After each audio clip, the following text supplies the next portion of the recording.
Day 18, Sister Mary of the Sacred Heart Bernaud. Live Jesus, 1825 to 1903. Foundress of the Guard of Honor of the Sacred Heart of Jesus. Chapter 9.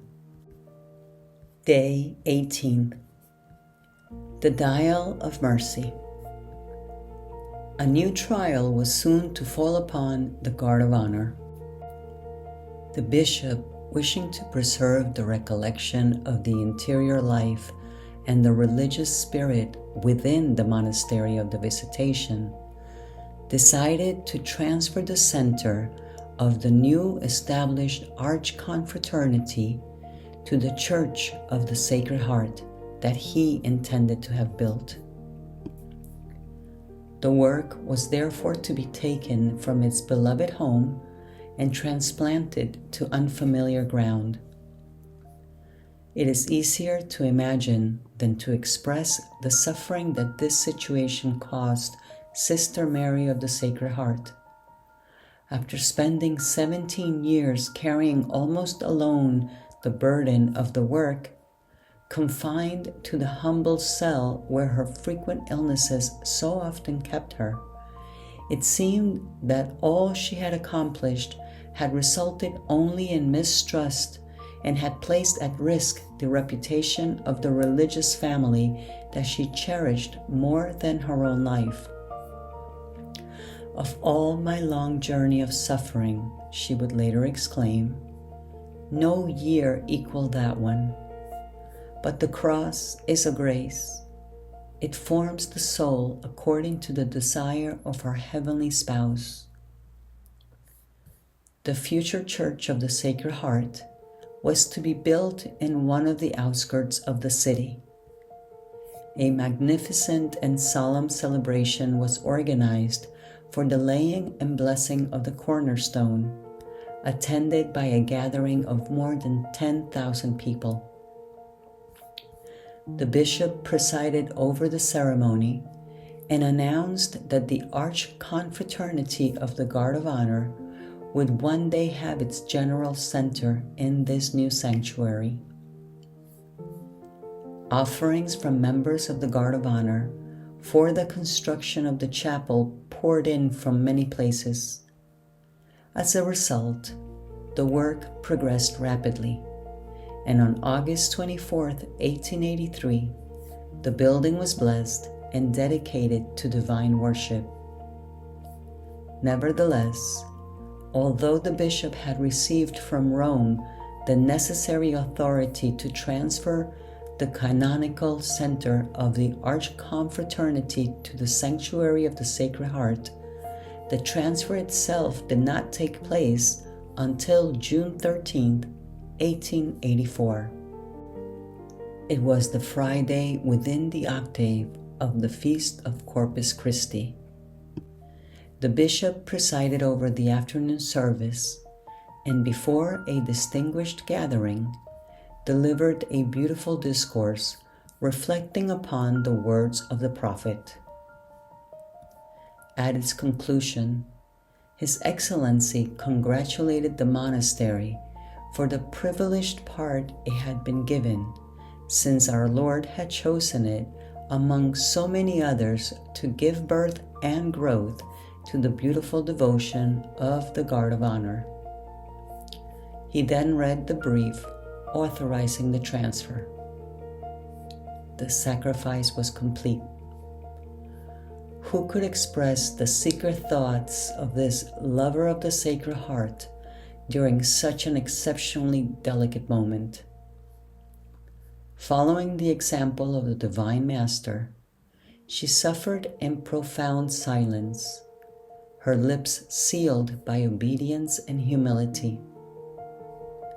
Yet we may believe that in the depths of her suffering soul, she preserved the living hope that at the end of this passing trial, the heart of Jesus would restore to the Visitation the precious jewel that had been taken from it.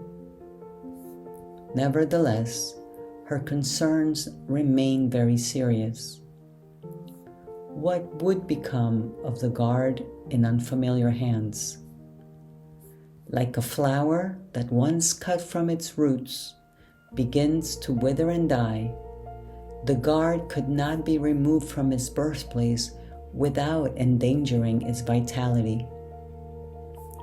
Despite the zeal of its new directors, the Archconfraternity remained stagnant, seemingly struck by sterility and surrounded by an almost deathly silence. The chapel was indeed filled during the hours of the gatherings, but it was very small. The evidence could no longer be ignored.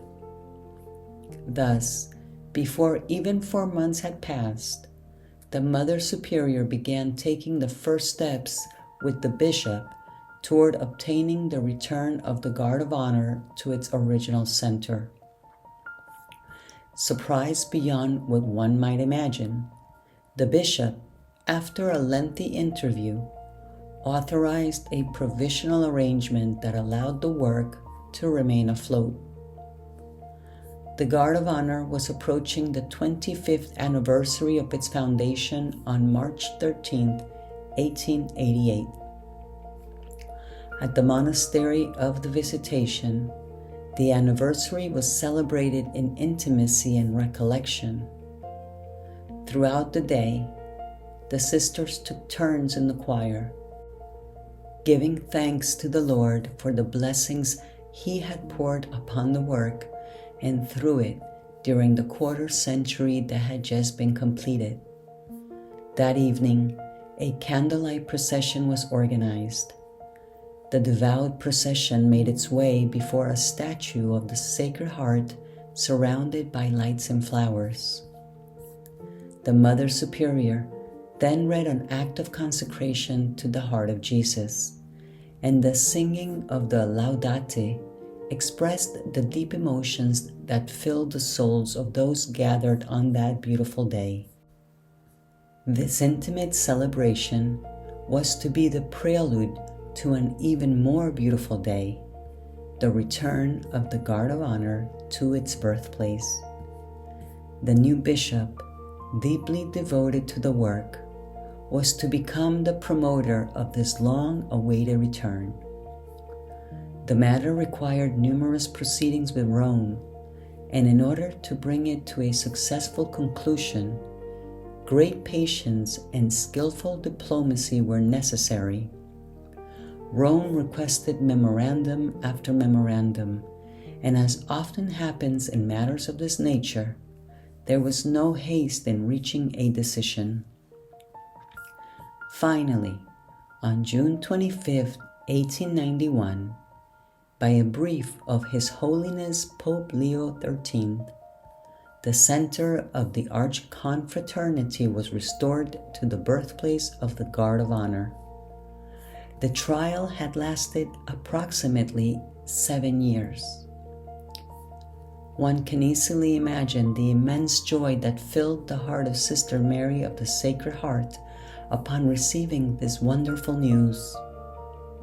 It was a ray of sunlight after the storm. Not long before, another event had filled her soul with joy: the elevation of the Feast of the Sacred Heart to a higher liturgical rank. For many years, she had longed for the Feast of the Sacred Heart to receive even greater solemnity within the Church. At last, she saw her hopes fulfilled.